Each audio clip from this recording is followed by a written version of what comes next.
एतस्माज्जायते प्राणः मनः सर्वेन्द्रियाणि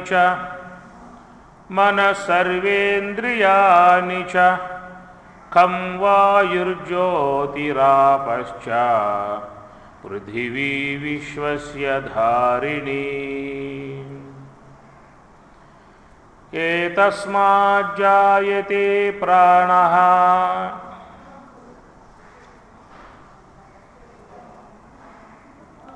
ఏతస్మాత్ ఆ పరమాత్మ నుండి బ్రహ్మము నుండి ఏతస్మాత్ జాయతే ప్రాణః మనః సర్వేంద్రియాణి చ ఖం వాయుః జ్యోతిః ఆపః పృథివీ విశ్వస్య ధారిణి।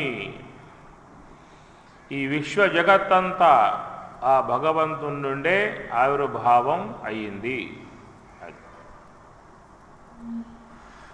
ఏతస్మాదాత్మన ఆకాశ సంభూతః ఆకాశాద్వాయుః అనేటువంటి అంశాలు తైత్రీయ ఉపనిషత్తు బోధిస్తున్నది। ఈ సృష్టి క్రమం అనేటువంటి విధానమంతా ఈ సృష్టి నిర్మాణం పరమాత్మ నుండి ఆవిర్భావం అయింది। ఖం వాయుః జ్యోతిః ఆపః పృథివీ విశ్వస్య ధారిణి। ఖం అనగా ఆకాశం, ఖం అనగా ఆకాశము, వాయువు, అగ్ని, జలము, పృథివీ ఇవి పంచభూతాలు, అన్నింటికి కారణం పరమాత్మ। ఈ పంచభూతములు అనబడేటువంటివి పరమాత్మ నుండి ఆవిర్భావం అయ్యాయని। ఆకాశం నుండి వాయువు, వాయువు నుండి అగ్ని, అగ్ని నుండి జలం, జలం నుండి పృథివీ। ఆకాశం వాయువు కారణం, వాయువు అగ్నికి కారణం, అగ్ని జలానికి కారణం, జలం పృథివీకి కారణం। కార్యకారణకర్తృత్వే కార్యకారణములు ఈ విశ్వంలో ఉన్నటువంటి యొక్క పంచభూతములు ఒకదానికి కారణంగా ఉంటుంది, అదే మరొక దాని విషయంలో కార్యంగా ఉంటుంది। అగ్ని అనుకోండి, అగ్ని వాయువు యొక్క కార్యం, ఆ అగ్ని జలానికి కారణం అవుతుంది। ఆ వస్తువులో కార్యము ఉంటుంది, కారణము ఉంటుంది। సృష్టి లయంలో ఈ కార్యం కారణంలో లయమైపోతుంది।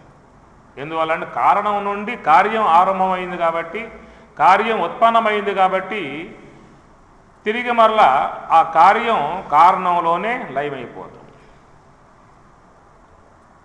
అనేక కొండలు, మట్టెలు, బాణలు అనేక రకాలుగా తయారయ్యాయి। ఈ కొండలకు, బాణలకు, మూకుళ్లకు కారణమేది? మట్టి। మట్టి లేకుండా ఇవి లేవు। ఒకవేళ కార్యములు ఏమవుతాయంటే కారణంలో చేరిపోతాయి। కార్యములు పోయినాయా అంటే కారణంగా ఉంటుంది, మట్టిగా ఉంటుంది। కాబట్టి ఘటములు మట్టిలో కలిసిపోతాయి। అట్లనే ఆభరణాలు, ఈ ఆభరణములు అనేటువంటివి కూడా బంగారం యొక్క కార్యం, తిరిగి మరలా ఆ కార్యాలు బంగారంలోనే లయమైపోతాయి, కారణమే ఉంటుంది। అట్లా ఈ విశ్వమంతా కూడా కార్యకారణాత్మికము అని చెప్పని అంటారు। ఆకాశం నుంచి వాయువు ఏర్పడింది, వాయువు నుంచి అగ్ని ఏర్పడింది, అగ్ని నుంచి జలం ఏర్పడింది, జలం నుంచి పృథివీ ఏర్పడింది। రేపు ప్రళయకాలంలో ఈ పృథివీ జలములో, జలం అగ్నిలో, అగ్ని వాయువులో, వాయువు ఆకాశంలో లయమైపోతాయి। జలం ఘనీభవిస్తే దాన్ని పృథివీ అన్నాం। యత్ కఠినం సా పృథివీ, కఠినంగా ఉన్న భాగాన్ని పృథివీ అని చెప్పని అంటారు। మనం చూస్తాం కదా, ఫ్రిడ్జ్లో ఆ జలం అంతా కూడా గడ్డ కట్టుకుంటుంది, ఐసు గడ్డ అంట అని ఘనీభవించింది। జలం ఘనీభవిస్తే ఐసు గడ్డ, కరిగిందా అంటే నీరు జలంగా ఉంటుంది। అదే నీరు నిప్పు మీద వేసాం అనుకోండి, ఆవిరిగా మారిపోతుంది।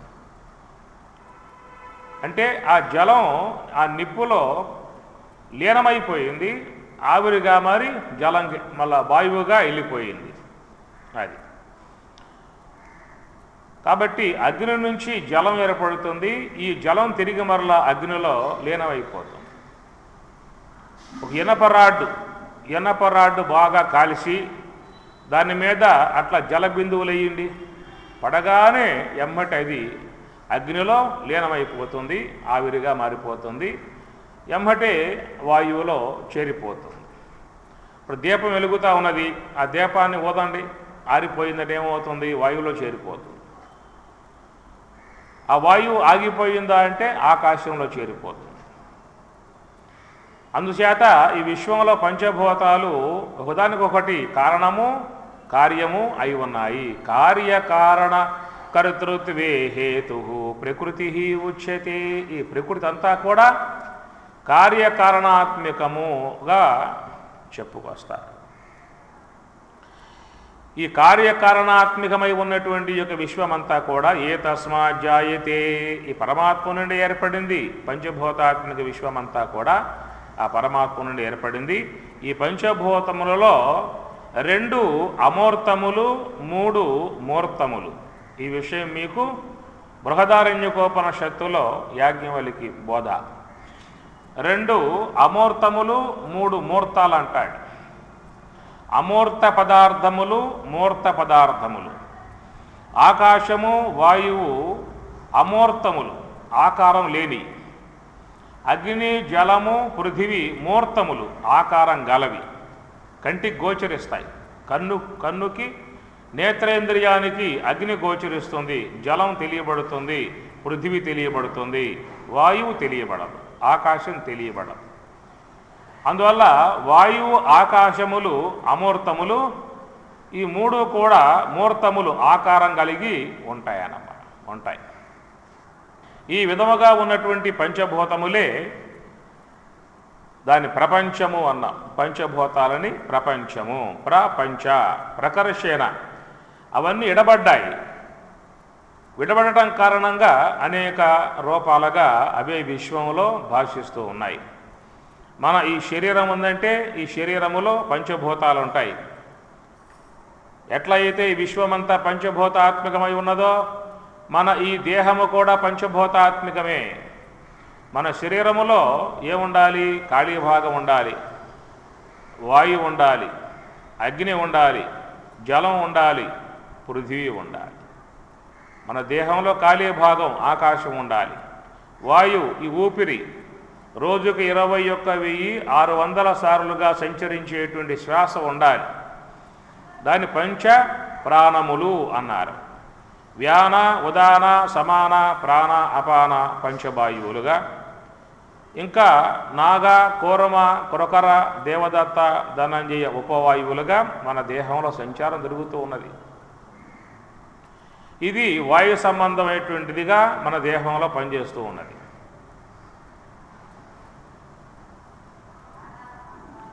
మూడవది అగ్ని. మన ఈ శరీరంలో అగ్ని ఉండాలి, వేడి ఉండాలి. మన శరీరంలో వేడి ఉన్నది కాబట్టే మనం కాంతివంతంగా కనబడుతూ ఉన్నాం. రక్తం గడ్డగట్టకుండగా సంచారం చేస్తూ ఉన్నది. మన ఈ శరీరం కాంతివంతంగా ఉందంటే అది అగ్ని యొక్క ప్రకాశం. మన దేహంలో అగ్ని వెళ్ళిపోయిందా అంటే బయటికి దేహం నల్లగా అయిపోతుంది, రక్తం గడ్డగట్టుకుపోతుంది, కాంతి ఉండదు, ప్రకాశం ఉండదు. కాబట్టి శరీరమంతా కూడా అగ్ని ఉండి ఈ దేహాన్ని కాపాడుతూ ఉన్నది. నాలుగవది జలం. మన శరీరంలో నీటి శాతం చాలా ఉంటుంది.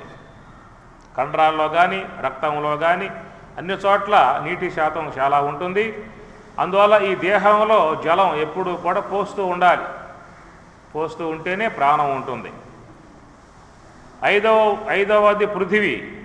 ఈ పృథివీ సంబంధ అన్నాదులు, పప్పులు, పండ్లు, కూరగాయలు ఇవన్నీ దేహానికి అందిస్తూ ఉండాలి. అందుచేత మన శరీరములో పంచభూతాలు ఉన్నాయి. ఈ పంచభూతాలలో ఏ భూతం లేకపోయినా లోన జీవుడు కాపురం చేయడు, వెళ్ళిపోతాడు బయటికి. ఈ పంచభూతాత్మికమై ఉన్నటువంటి దేహములో ఉన్నటువంటివి ప్రాణః మనః ఏతస్మాత్ ప్రాణః మనః సర్వేంద్రియాణి చ. ఇవి ఈ పంచభూతాత్మిక దేహము లోపల ఉండి పనిచేసేటువంటివి. అది సూక్ష్మ దేహము అన్నారు. గోళకాత్మికమై ఉన్నదేమో స్థూల దేహము, ఇంద్రియాత్మికమై ఉన్నదేమో సూక్ష్మదేహం. అనగా పంచతన్మాత్రలు అంటారు. శుద్ధ బ్రహ్మము నుండి శబల బ్రహ్మం ఏర్పడుతుంది. శబల బ్రహ్మము నుండి అవ్యక్తత్వం పుడుతుంది. అవ్యక్తత్వం నుండి మహత్తత్వం పుడుతుంది. ఈ మహత్తత్వం నుండి అహంకారతత్వం ఏర్పడుతుంది. అహంకారతత్వం 3 విధములుగా ఉంటుంది. సాత్విక అహంకారమని, రాజసిక అహంకారమని, తామసిక అహంకారమని. ఈ త్రిగుణాత్మిక అహంకార తత్వముల నుండి శబ్ద, స్పర్శ, రూప, రస, గంధం అనబడు పంచతన్మాత్రలు ఏర్పడతాయి. ఈ పంచతన్మాత్రల యందలి తామసిక అంశము చేత శబ్దము, స్పర్శము, రూపము, రసము, గంధము అనబడు ఈ పంచతన్మాత్రల యందలి తామసిక అంశము చేత ఏర్పడేది పంచభూతాలు. ఆకాశము, వాయువు, అగ్ని, జలము, పృథ్వీ పంచభూతాలు. ఈ తన్మాత్రల యందలి సాత్విక రాజసిక అంశముల చేత అంతరేంద్రియములు, జ్ఞానేంద్రియములు, ప్రాణవాయువులు, కర్మేంద్రియాలు ఇవి ఏర్పడతాయి. దాన్ని సూక్ష్మదేహము అంటారు. 19 తత్వములు కలిగి ఉన్నటువంటిది సూక్ష్మదేహము. అది ఇంద్రియాత్మికము అని చెప్పని. ఇంద్రియాత్మికమై ఉన్నటువంటి యొక్క సూక్ష్మదేహం ఈ స్థూల దేహాన్ని వ్యవహరింప చేయిస్తూ ఉంటుంది. ఇంద్రియాత్మికమకు సూక్ష్మదేహం లేదా అని చెప్పనంటే ఈ దేహం శవమై పడిపోతుంది. కాబట్టి ఈ దేహం మాట్లాడుతుంది, వింటుంది, వస్తుంది, పోతుంది. ఇన్ని వ్యవహారాలు చేయటం అని చెప్పనంటే లోన సూక్ష్మదేహం ఉన్నది కాబట్టి వ్యవహారాలు చేస్తూ ఉన్నది. ఆ సూక్ష్మదేహం కాస్త తప్పుకుందా అని చెప్పనంటే ఈ దేహం బొమ్మలాగా పడిపోతుంది, మట్టిలో చేరిపోతుంది. ఏతస్మాత్ జాయతే ప్రాణః మనస్సర్వేంద్రియాణి చ ఖం వాయుర్జ్యోతిరాపః పృథివీ విశ్వస్య ధారిణీ పృథివీ విశ్వస్య ధారిణీ.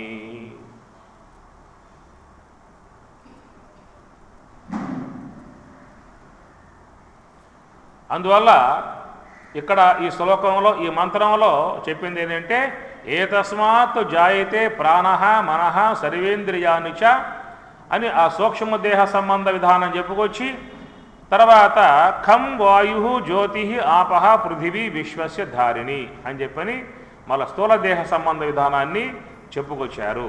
రెండు ఉండాలి, వ్యవహారయోగ్యంగా ఉండటం అని చెప్పనంటే లోన ఉన్నటువంటి యొక్క జీవుడు, అవిద్యాబద్ధుడై ఉన్నటువంటి జీవుడు, అట్టి ఆ జీవుడు ఈ లోకంలోకి వచ్చి దేహాలు ధరించి గత జన్మలో చేసుకున్నటువంటి యొక్క ఫలితాలని ఆ కర్మను అనుభవించేటువంటి విధానముగా ఈ దేహంలోకి రావటం అని చెప్పనంటే ఆ దేహం ఈయనకి రావాలని చెప్పన్నట్లయితే పంచభూతాలు ఉండాలి. ఈ పంచభూతములు ఉంటేనే పంచభూతాత్మిక భౌతిక కాయం ఏర్పడుతుంది. అది భౌతిక వస్తువు. ఈ కాయాన్ని భౌతిక దేహం అన్నారు, పార్థివ దేహం అన్నారు. అందుచేత ఈ పార్థివ దేహం ఉన్నప్పుడే ఆ సూక్ష్మ దేహము యొక్క దాంట్లో ఉన్న కర్మలు ఆ జీవుడు ఈ దేహం ద్వారా అనుభవిస్తాడు. ఈ విధంగా లోక వ్యవహారం అనేది ఉన్నది అన్నటువంటి విధానంగా 16వ మంత్రములో ఏతస్మాజ్జాయతే ప్రాణః మనస్సర్వేంద్రియాణి చ ఖం వాయుర్జ్యోతిరాపః పృథివీ విశ్వస్య ధారిణి. ఇక్కడ ఏతస్మాజ్జాయతే ప్రాణః అన్నప్పుడు వ్యాన, ఉదాన, సమాన, ప్రాణ, అపాన 5 తీసుకోవాలి. మనః అన్నప్పుడు మనస్సు, బుద్ధి, అహంకారం ఈ 3 తీసుకోవాలి. సర్వేంద్రియాణి అన్నప్పుడు జ్ఞానేంద్రియాలు, కర్మేంద్రియములు, శ్రోత్ర, త్వక్కు, చక్షు, జిహ్వ, ఘ్రాణం జ్ఞానేంద్రియాలు, వాక్కు, పాణి, పాదము, గుహ్యము, పాయు కర్మేంద్రియాలు. ఈ మొత్తం ఎన్ని అవుతాయి అంటే 18. మనస్సు, బుద్ధి, అహంకారం 3, ప్రాణవాయువులు 5, కర్మేంద్రియములు 5, జ్ఞానేంద్రియములు 5, మొత్తం చేరి 18 అవుతాయి అన్నమాట. ఈ 18 కలిగి ఉన్నటువంటిది సూక్ష్మదేహము.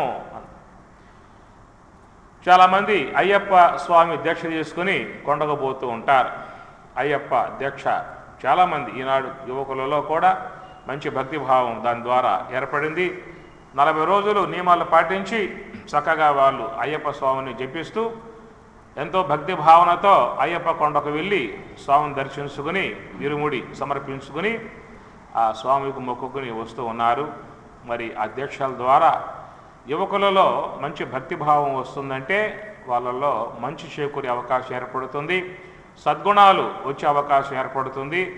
అలాంటి దీక్షలు మీ బిడ్డలకు కూడా ఇప్పిస్తూ ఉన్నట్లయితే వాళ్ళలో భక్తి భావన, భక్తి బీజం నాటుకునే అవకాశం కూడా ఉంటుంది. అంటే తాత్కాలికమే కావచ్చు భక్తి, అయినప్పటికీ కూడా వాళ్ళలో భగవద్భావన, కొన్ని నియమాలు, సన్నిధి స్నానం చేస్తారు, నేల పడక ఉంటారు, ఎలాంటి యొక్క దురలవాట్లకు లోను కాకుండా ఉంటారు. అంతకుముందు ఏమైనా అలవాటై ఉన్నప్పటికీ కూడా ఈ దీక్ష కారణంగా అవి మానుకునేటువంటి విధానం కూడా ఏర్పడుతుంది. మానుకుంటున్నారా అనే ప్రశ్న అవసరంలా. మానుకునే వాళ్ళు ఉంటారు, మానుకోని వాళ్ళు ఉంటారు. కాబట్టి వాళ్ళని లెక్కేసి అందరినీ అదే ఘాటి కట్టేయాల్సిన అవసరమో లేదు. మారే వాళ్ళు ఉంటారు వాటిల్లో కూడా.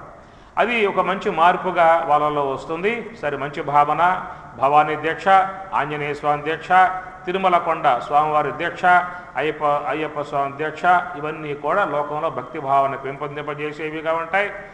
వాళ్ళలో జీవితంలో మంచి మార్పును తెచ్చేవిగా ఉంటాయి. కాబట్టి అలాంటి యొక్క భావాలను మనం కూడా ప్రోత్సహించాలి, మంచిగా వాళ్ళకి అలాంటి బోధించాలి.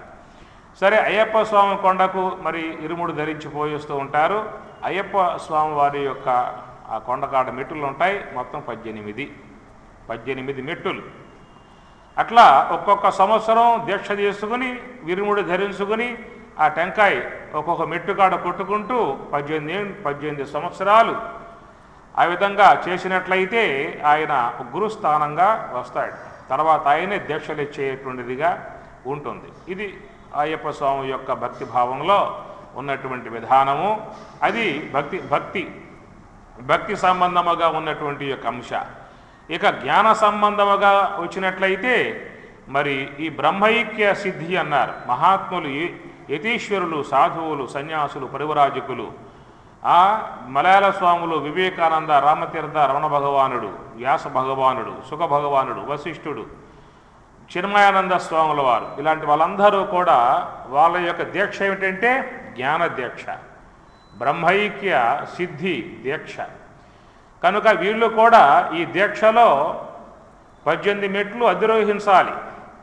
ఏమిటా 18 మెట్టులు అని చెప్పనంటే ఇప్పుడు చెప్పినటువంటి జ్ఞానేంద్రియములైదు, కర్మేంద్రియములైదు, ప్రాణవాయువులైదు, మనస్సు, బుద్ధి, అహంకారం, ఇవన్నమాట. ఈ 18 మెట్టులు ఎక్కగలిగితే, ఈ 18 మెట్టులు ఎక్కగలిగితే వాళ్లకు ఆ బ్రహ్మ సాక్షాత్కార సిద్ధి లభిస్తుంది. ఎవరైనా జీవితంలో మోక్షమును పొందేటువంటి యొక్క ఉద్దేశం ఉన్నట్లయితే బ్రహ్మజ్ఞానమై సంపాదించుకోవాల్సి ఉంటుంది. లోకములో ఉన్నటువంటి యొక్క భక్తి అంతా కూడా కామ్య సంబంధముగా ఉంటుంది, కోరికలతో సంబంధం పడి ఉంటుంది. ఆ కోరికల కోసంగానే దీక్షలు తీసుకుంటూ ఉంటారు. కానీ ఇది నిష్కామ్యముగా మోక్షానికి సంబంధించి బ్రహ్మైక్య సిద్ధికి సంబంధించి ఉన్నటువంటి యొక్క విధానం ఇది. ఈ మార్గంలో పయనించేటువంటి వారు ఈ 18 మెట్టులు యోగాభ్యాసము ద్వారా అధిరోహించగలిగితే అది 6 రుక్షోముని యోగం కర్మ కారణముచ్యతే యోగారూఢస్య తస్యైవ శమః కారణముచ్యతే. గీత 6 రుక్షోహో ఎక్కగోరినవాడు అంటాడు. ఎక్కాలి. 6 రుక్షోహో అంటే ఎక్కటం. ఇప్పుడు చెప్పినటువంటి కర్మేంద్రియములు, జ్ఞానేంద్రియములు, ప్రాణవాయువులు, మనస్సు, బుద్ధి, అహంకారం, ఇవి అంతర్ముఖ సాధన అన్నారు. ఎక్కడికో పోయేది కాదు. దీక్షలు తీసుకుంటే ఎక్కడికో వెళ్ళాలి. భవానీ దీక్ష అయితే విజయవాడ పోవాలి, అట్లా శ్రీశైలం దీక్ష అయితే శ్రీశైలం పోవాలి, అయ్యప్ప స్వామి దీక్ష అయితే అయ్యప్ప స్వామి కొండకు పోవాలి. ఇక్కడ బ్రహ్మం సర్వత్రా వ్యాప్తమై ఉన్నది కాబట్టి అంతటా వ్యాపకమై ఉన్నటువంటి ఆ బ్రహ్మము నీలో ప్రత్యేగాత్మగా ఉన్నది. అట్టి ప్రత్యేగాత్మయై ఉన్నటువంటి యొక్క ఆ బ్రహ్మమును పొందాలి అన్నట్లయితే నీవు ఈ మెట్లు అధిరోహించాలి. 6 రుక్షోహో అన్నాడు, ఎక్కగోరేవాడు అని అర్థం. యోగారూఢస్య ఎక్కినవాడు. ఎక్కేవానికి ఏమిటయ్యా? కర్మయోగం కారణం. ఎక్కినవానికి శమః కారణం, శాంతి, మోక్షం, బ్రహ్మైక్య ఆనందం, బ్రహ్మానందం ఇవన్నీ వానికి ఉంటాయన్నమాట. అందుచేత ఈ 18 మెట్టులు జ్ఞానపరంగా యోగాభ్యాసము ద్వారా అధిరోహించాల్సి ఉంటుంది. ఏతస్మాత్ జాయతే ప్రాణః మనస్సర్వేంద్రియాణి చ. ఇది మన యందున్నటువంటి యొక్క ఇంద్రియ సముదాయం. ఖం వాయు జ్యోతిరాపః పృథివీ విశ్వస్య ధారిణి. ఇది విశ్వవ్యాపకమై ఉన్నటువంటి యొక్క జగత్తు, అనగా ఈశ్వర జగత్తు పంచభూతాలు, జీవుని జగత్తు సూక్ష్మదేహము. ఈ రెండింటి యొక్క వ్యవహారమే ఈ లోకమంతా కూడా. ఈ రెండూ ఉండాలి. అనగా జీవ జగత్తుకు సూక్ష్మదేహ జగత్తు ఉండాలి, సూక్ష్మదేహము ఉండాలి. జీవ జగత్తుకు సూక్ష్మదేహము ఉండాలి, ఈశ్వర జగత్తుకు పంచభూతాత్మిక విశ్వము ఉండాలి. ఈ రెండు ఉన్నప్పుడే వ్యవహారం కొనసాగుతుంది. ఏవి సూక్ష్మదేహం లేదనుకోండి, ఏ దేహాలు పనిచేయవు. ఇప్పుడు కుర్చీ ఉంది, నడుస్తుందా? ఆ సాపందు పోతుందా? ఆ స్తంభం ముందు పోతుందా? జడ పదార్థాలు కదలవు, మాట్లాడవు, వ్యవహారం చేయు. విశ్వంలో ఉన్నవన్నీ కూడా జడాత్మికములే. ఏవైతే శరీరములు ఉన్నాయో, అనగా మానవ దేహాలు కావచ్చు, పశు దేహాలు కావచ్చు, పక్షి దేహాలు కావచ్చు, ఈ విశ్వంలో ఉన్నటువంటి 84 లక్షల రకాల జీవ సముదాయం ఉన్నది. ఒక్కొక్క ప్రాణి ఎన్నో లక్షల కోట్లు ఉన్నాయి. లెక్క పెడతారా? మానవులు ఎంతమంది అని అంటే చెప్పారు లెక్క, 120 కోట్ల జనాభా అండి అన్నారు. భారతదేశ జనాభా, భారతదేశంలో ఉన్నటువంటి ఏ తెగలన్నా కావచ్చు కాక మానవుడుగా లెక్క పెడితే 120 కోట్ల జనాభా భారతదేశపు జనాభా. ప్రపంచ జనాభా 600 కోట్ల జనాభాగా పైన చెప్పుకొస్తూ ఉన్నారు. బాగానే ఉన్నది. మరి పశువులు ఎన్ని ఉంటాయి? పశువులు ఎన్ని ఉంటాయి? ఏనుగులు ఎన్ని ఉంటాయి? పాములు ఎన్ని ఉంటాయి? పాములు, కప్పలు, తేళ్ళు, చీమలు, దోమలు లెక్క పెడతారా? కొన్ని కోటాను కోట్లు ఉన్నాయి.